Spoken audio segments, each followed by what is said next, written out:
Welcome back to another Musume review. Today we're going to talk about Biwa Christmas Edition. Now, I may know a thing or two about her. Oh my god, there's no way this is my very first 5-star is on her. But in all seriousness, let's get to the review, right? So, her surface is turf, her strategy is pace or late, her distance is medium or long, and her release date was this month, January 2026, and she's currently on banner. The asterisk on late is because its aptitude is B, so, if you want to run her late, you just have to kick that up a little bit. And her stat bonuses are 12% in stamina, 12% in power, and 6% in wisdom or wit.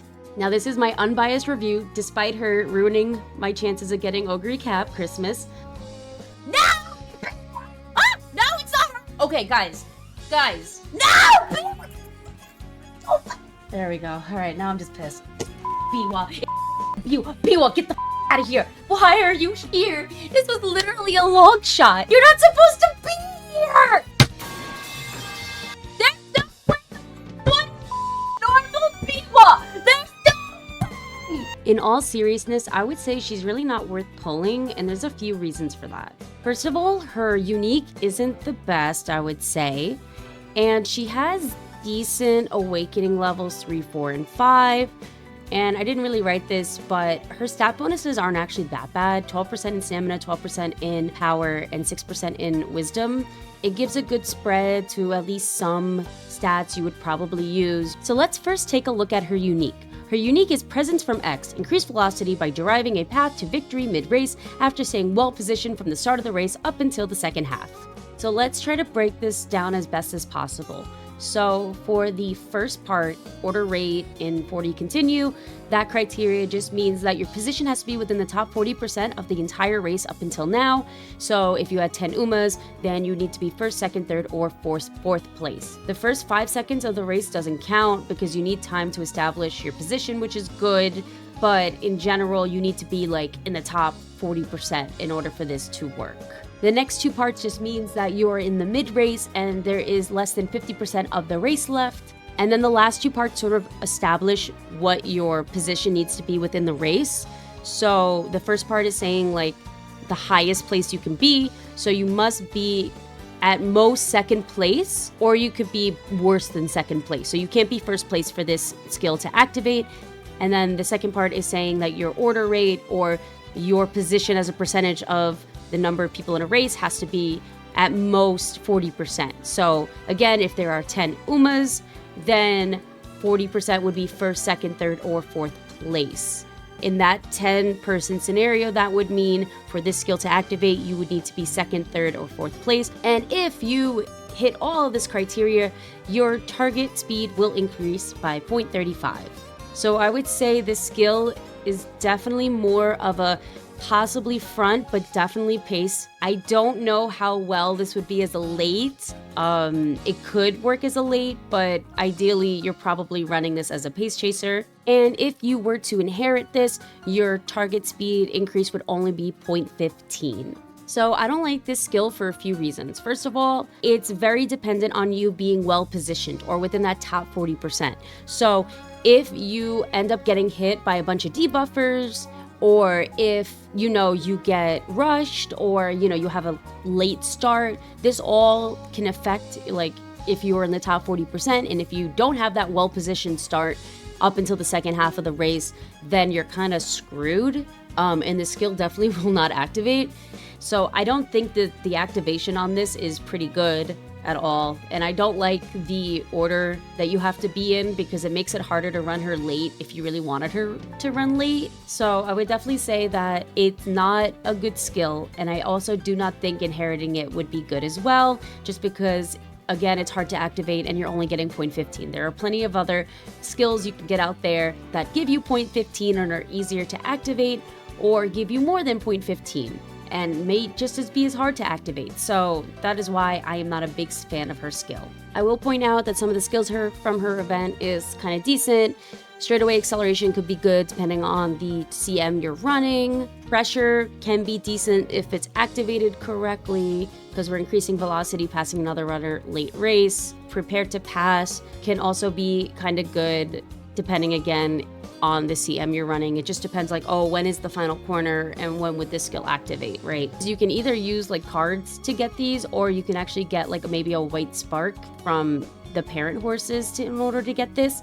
And if you don't know anything about sparking or inheritance, feel free to check out my videos on that. So these are pretty decent, but it doesn't really make her a better horse. I just wanted to point them out. So her level 3 Awakening VIP pass decreased fatigue when determined to pass another runner on a long distance track.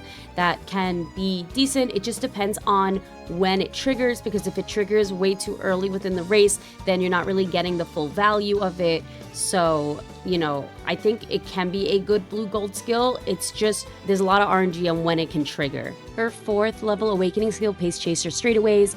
I kind of like it because you're getting a good bang for your buck. Usually it's a low cost skill and it usually is consistently activating, which is nice. You compare that with like a Pace Chaser corner skill, and so you can hopefully get velocity on your straightaways and your corners. But you can get those from white sparks or from cards. So is it worth it? Who knows? I do. It's not. In Body and Mind is actually the upgraded version of Homestretch Haste, which basically increases velocity in the last spurt. For the gold version, you're getting a 0.35 increase to your target speed.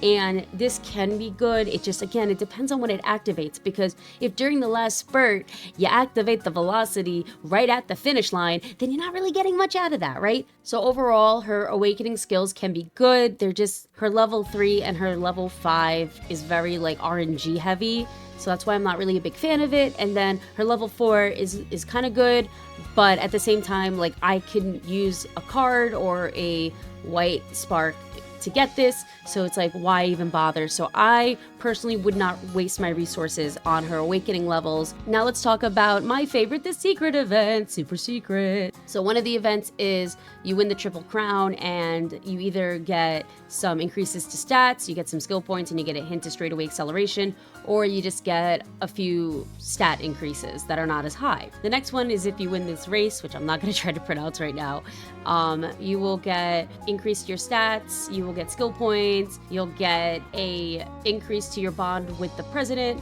and you will get a hint to prepare to pass. And then finally, Unruly Equation is the last secret event. You have to trigger this event she has called Battle with a Raging Dragon, and you need to win any race on a Hanshin racetrack, and you will get energy, and you will get a hint or two. You actually get 2 hints, wow, to Hanshin race course.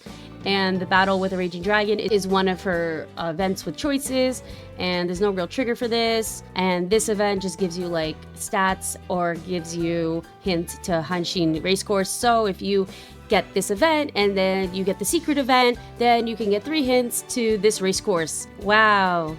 You're really going to be good at that race course in particular, guys. And then finally, we have her objective races. So, you know, it's kind of nice that she has an A in medium and long, because, you know, the majority of her races are medium and long. However, for some reason, the very first 2 races are in mile, your debut race and then your second race. And she has a C in mile.